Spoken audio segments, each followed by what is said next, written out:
Good morning. Welcome to the very first segment of Legal Talk with Tracy Sanders.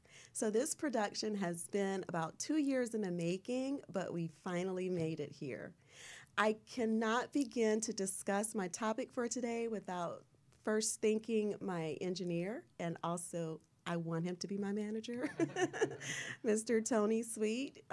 So every powerful person or a person who is aspiring for power should have a person in their life who is their quote unquote Yoda, right? That person that can provide guidance. So Tony Sweet has been that for me. He has answered my text messages early mornings, and he has also encouraged me to keep going. So I'm so happy to be here. And in addition to Tony Sweet in the studio today, we have some lovely studio guests. I'd first like to ask if Ms. Jan Perry could introduce herself. Hi, how are you? I'm Jan Perry, and I am a candidate for Los Angeles County Supervisor in District 2 in 2020, running now, and it's great to be here. We would love to support your campaign. Oh, thank you. Thank you very much. You're welcome. Next, we have Ms. Michelle Perkins. Hello, my name is Michelle Perkins, and I am Miss Tracy Sanders' intern for today. She's also a college student, and she has a head full of beautiful natural hair, which we will discuss how natural hair is a current hot topic with respect to civil rights in the United States. And last but not least, my friend and also a wonderful supporter, Mr. Roberto Aguiar. Hello, Tracy. Thank you very much for having me. It's lovely to be here. Tell us more about yourself, please. Well, my name is Roberto, and I was born in Connecticut and have lived in Los Angeles now for nearly 7 years, and I moved here from the great state of Florida, sometimes the crazy state of Florida. And you also have an interesting background in terms of South American roots. Yes, I am a first-generation American born to parents who immigrated from Buenos Aires, Argentina. Wonderful. And Roberto is going to help guide our conversation about marriage equality and a lot of legal issues today with respect to sexual orientation and how that fits into the civil rights conversation. So before we begin, let's go through a few meeting ground rules. So you have all presented yourselves on time, looking great. Thank you so much for doing that. We're going to do our best today to end on time. Also, remember to stay present, and we want you all to join in the conversation. We are asking for everyone to please participate, and we want you to listen with an open mind. Now, currently, we are at a time in our country where we are experiencing a lot of divisiveness, but for the interest of Legal Talk with Tracy Sanders, we are kindly asking for a bipartisan conversation, and we're also asking that you please do not make any negative comments about any of our leaders. So you have all presented yourselves on time, looking great. Thank you so much for doing that. We're going to feel welcome and appreciated on the show, and we don't want anyone to feel as if their ideas are being debated. So let's remember that we are here to support each other and to learn more about the United States legal system. So now that we've gone over the ground rules, just remember to enjoy yourselves. Thank you. Are y'all excited to be here? Yes. Woo! Yes. Wonderful. So why don't we start our conversation with Ms. Jan Perry? How would you define the civil rights movement? The civil rights movement is an ongoing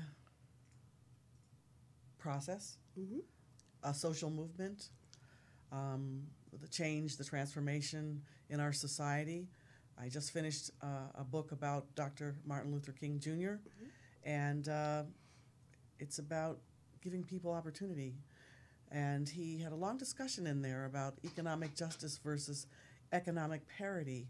And in the end, his analysis is that there was no difference, and that everybody has to have opportunity and the opportunity to compete, the opportunity to have the basics, education, housing, a job, a way to be able to take care of your family.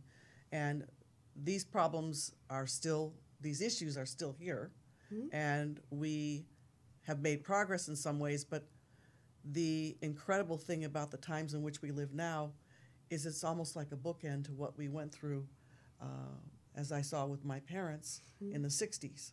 And that's a great point because our next slide is basically a collage of civil rights, and it's discussing civil rights then and now. Sometimes it appears as if we made so many steps forward, but we sometimes appear as if we're going backwards. So I'm so happy that you mentioned it from a timeline approach. What you all see here today as well is a representation of generations. We should always discuss civil rights with respect to millennial generations. Your issues are possibly different than my generation, which is Gen X. And of course, we can never have a discussion without pioneers. So thank you so much for being here and for allowing us to have a multi-generational conversation.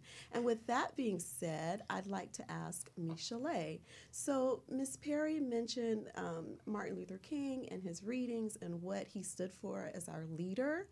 Tell me, what did you learn about Dr. Martin Luther King? I think that most millennials, as myself, learned the basics of, Dr. King, that he was our leader and he was the way to go about things in a positive manner. And when you want something, you fight for it respectfully, and you make it happen. You do what you have to do and what it takes to fight for equality. Yes. And that's a really big thing now with our generation, because even though the civil rights movement was, back then in that time, I think that we still kind of go through a lot of the things that happened then. And I had mentioned earlier that you're my intern. You've helped me a lot with my brand in terms of natural hair and employment discrimination. And it's great that you mentioned then versus now, because back then, I'm pretty sure there weren't the same issues because everyone apparently had, afros, and it was fight to power movement type of environment. I never thought that it would be an issue again in 2018, 2019. So it's really funny how we seem to go through the same issues over and over again. And the only thing I think we can do is learn those lessons and hope that we can keep moving forward. Now, in addition to natural hair issues and workplace issues and discrimination, also, in the current era in the United States, there are a lot of issues with respect to Latino, Latinx issues, and sexual orientation. So when I grew up as Gen X, we always kind of thought of civil rights as black and white, and especially since I grew up in the South, it was always black and white. But we can no longer see this as an issue of black and white. We have immigrants from all over the world coming in the United States, and I think it's very important to acknowledge that a large population of immigrants include Latin Americans, South Americans. So, Roberto, can you tell us a little bit about your thoughts with respect to the civil rights movement as related to national origin discrimination? Well, I think that also one of the biggest issues that we have is just a lot of misinformation, miseducation, and people not understanding the distinction between, different people are coming from different countries that have different traditions, different customs, different cultures, even though they may share a language. So that's a perfect point to stop and open up this discussion. The reason why I really wanted to include the Latino, Latina, Latinx discussion is because sometimes people do not understand the difference between culture and race.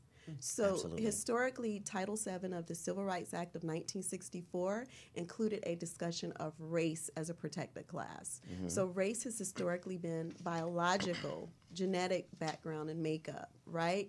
But you can have national origin where you can have people of different genetic backgrounds, but they're still within the same culture. So how do you feel when people do not understand the difference between Black Hispanic, white Hispanic, or Latino, and now I've also seen recently Latinx. So could you kind of educate us about those different terms and how that makes you feel? Absolutely. So, so Latinx is basically, so Latino refers to male, Latina refers to female, and Latinx is a gender-neutral term. So when you refer to someone as Latinx, it just means that is someone of Latin origin, but not specifying male or female. I think that there is a there are a lot of misconceptions regarding the difference between race, ethnicity, and nationality. And I think that sometimes people kind of get those things mixed up. Mm-hmm. And I think what happens a lot also is, you know, we're in a country that is a self-proclaimed melting pot, right? We've all heard that before. But I also think that we're in a country that loves to put people in boxes. And when you have a lot of people